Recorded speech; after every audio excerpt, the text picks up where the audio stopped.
All aboard! Roads down memory lane!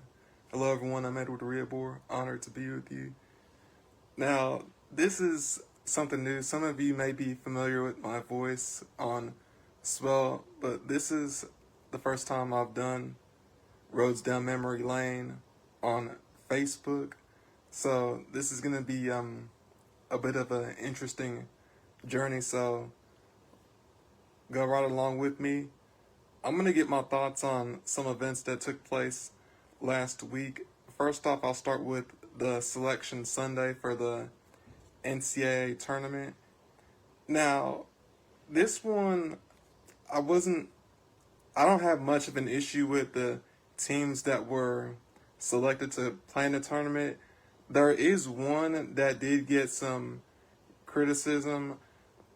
The SMU one, I wanted SMU in the tournament to begin with, so I have no problem with it. But the way the whole situation fell out with one of their star players not being able to play, which is the main reason why the committee put them in the tournament to begin with, was kind of a bit suspicious.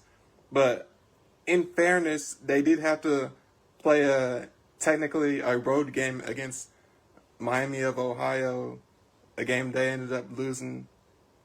So I think it was fair for the committee to put them in that spot. Another selection I was a bit surprised about was Texas. In all honesty, I didn't think Texas would be able to make the tournament, but I'm glad the committee put them in because they've been playing well throughout the tournament. So with regards to the March Madness, there have been some crazy games for the men's and women's. With the men's, the one that shocked me the most was probably High Point beating Wisconsin. I had High Point winning against Wisconsin, so I guess it wasn't that big of a surprise. As for the women's game, the one that I was most impressed with was USC beating Clemson in overtime. That was a crazy game. At first, I thought Clemson had won because they had made a game-winning shot, but it didn't count because it came after time expired. So, unfortunately, Clemson lucked out, or USC lucked out. They ended up getting the overtime win. North Carolina, they lost to VCU. No, I didn't want to bring that up because I like North Carolina, but that was a tough game. I don't know how they ended up losing to VCU. That I don't know what to say about that. Hubert Davis, I'm worried that might end up costing him his job. Um, there were a couple of other good games today. St. John's beating Kansas.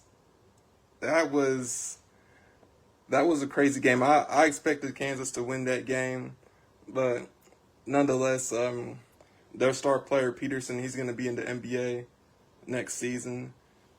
And another game, I just got done watching. Florida lost to Iowa. That was insane. They lost on one of the players on Iowa made a game-winning three. Florida had a chance to get a layup at the end, but they couldn't get a shot off. Moving on, I'm gonna get my thoughts on the World Baseball Classic that took place last week. The final between the U.S. and Venezuela. I was a bit surprised that the U.S. lost that game because I know Venezuela has quite a few star players on their team. Ronald Acuna Jr., Eugenio Suarez, and they have a couple of pitchers who also play in the major leagues as well. For the U.S., I know this is going to be a political point with regard to the whole U.S.-Venezuela situation, but I guess it's fair that Venezuela won Moving on, I'm gonna get my thoughts on a couple of Lakers players. First, I'll start with Luka. Last week he had 60 points against the Heat, oddly enough, considering the fact that a week or two prior, Bam had 83. And I'm going to be in the minority on this. I think Bam deserved every single point he got in that game.